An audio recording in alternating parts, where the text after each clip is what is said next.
grandmother used to make this, and they used to call it Cossack tea. Yeah. Yeah, it's the weirdest thing. Cossack tea. Like Cossack isn't from Russia originally. Exactly. Okay. Which is weird because there's a toss-up as to whether it came from China or from Russia.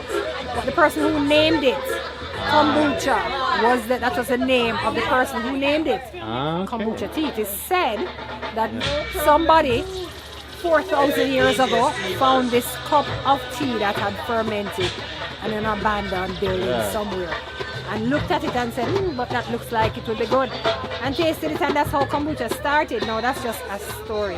I really don't know if that's what happened. Well, you know, it's a power of what you call preservation, because that is what things like this does. It preserves energy and health, you know. And a lot of these things have what you call a lot of water foundation. Water keeps them going because water is life.